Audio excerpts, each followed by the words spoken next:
Hi, my name is Roberta Neapetung, and I'm a waterkeeper for Yellow Quill First Nations.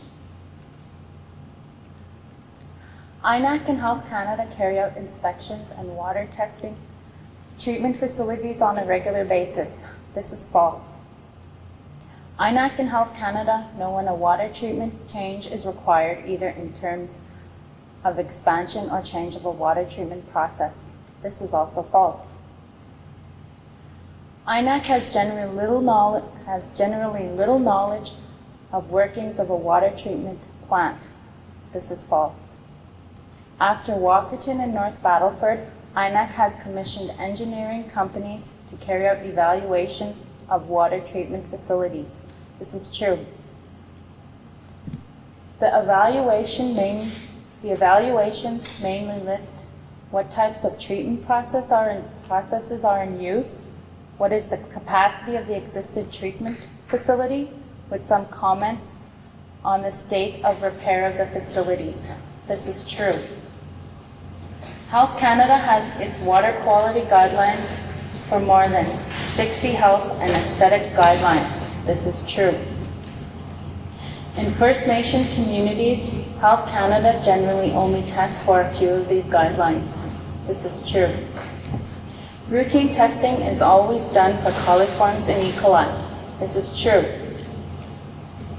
Testing for coliforms and E. coli is used by Health Canada to be a decisive factor in assessing a water for the presence of disease-causing microorganisms, and the coliforms as indicators of fecal contamination. This is true. All waterborne disease outbreaks have positive coliforms associated with them. This is false.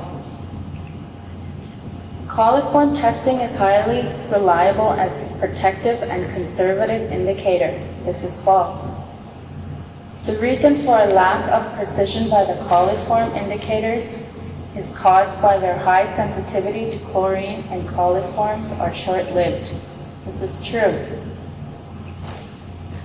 The notion that we could use coliforms in E. coli analysis to predict the presence of chlorine-tolerant, long-lived microbes has been questioned around the world. This is true. Chlorine-tolerant microbes are prominent among protozoan parasites such as Cryptosporidium, bacteria, and viruses. This is true.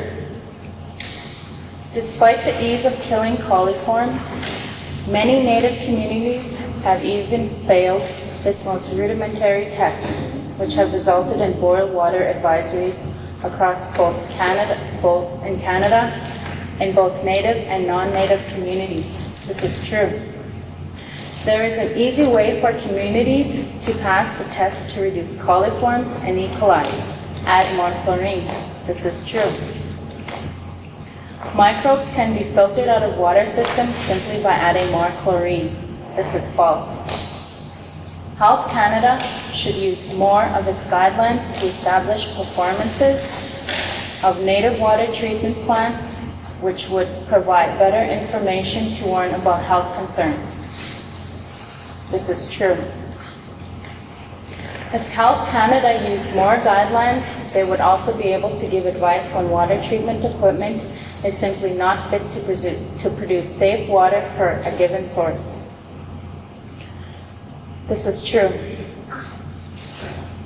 Health Canada has the ability to determine what barrier a particular treatment process provides and how to optimize that process. This is false.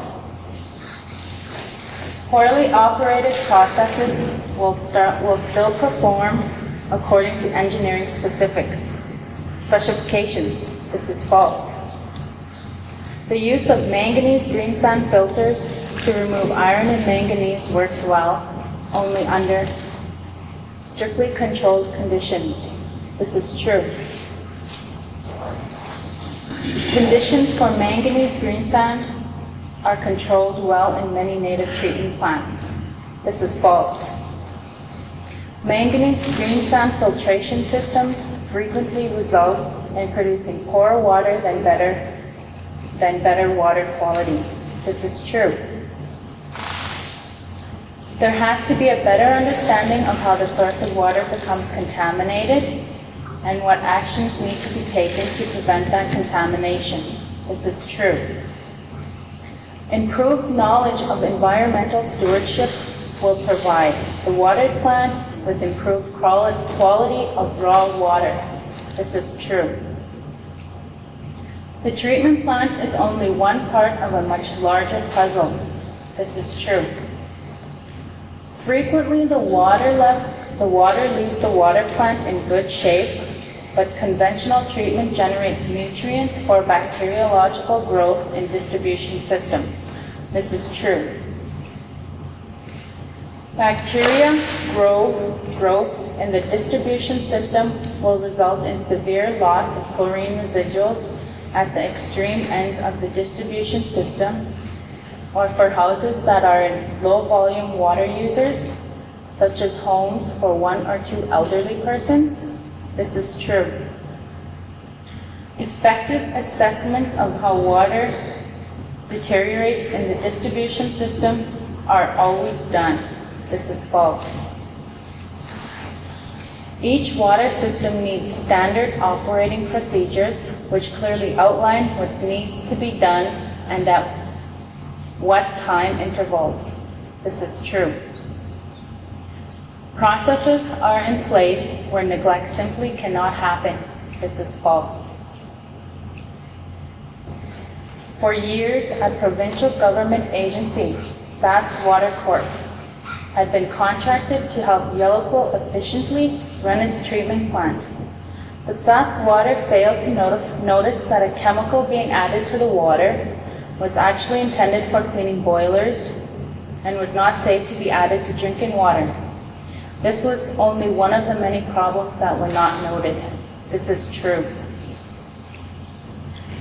You can trust any provincial or federal agency for the provisions of drinking water to your community.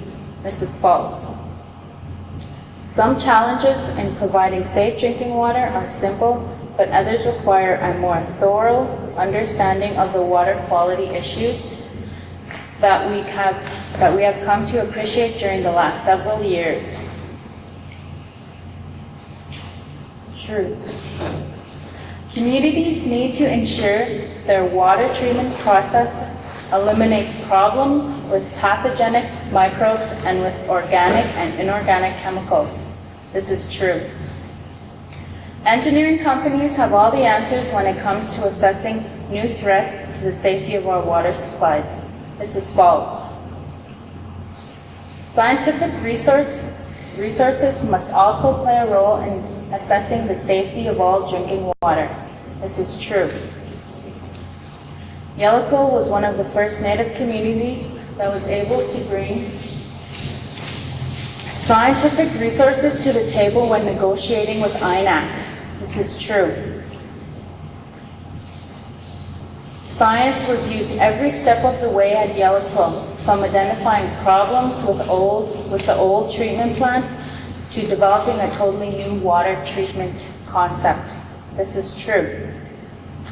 First Nations can control the process for getting a new capital project such as water treatment plants approved. This is true. An American traveling in both rural Mexico and rural Canada would be more likely to pick up a waterborne disease in Mexico than in Canada. This is false.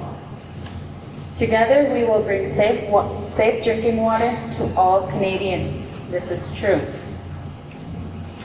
And it is good to know as a mother that my son can drink from the tap without getting sick and getting sores. It's just reassuring to know. But because there is a poor view on how safe water needs to be, people don't realize the importance of it all until they have to live with one contamination or another. The insurance of good drinking water is hard to find these days unless you live in a city. And I've been working with Hans and his associates since 2001. And it's been nice working with him. I've learned a lot. And in this fall, I will be attending SIAS the Palliser campus in Moose Jaw, where I will get a perspective on all of the water processes and how everything is done, from testing the water to making it and to building the plants that make it. And this is our membrane train. It is quite nice. My dad is a water operator there too. And there's my son Blaze and Debbie, all having that great water. And just the final thing, it's just great to know that our water is safe to drink. And me working there also adds to the satisfaction of when I can drink it, knowing I can drink it. Thank you.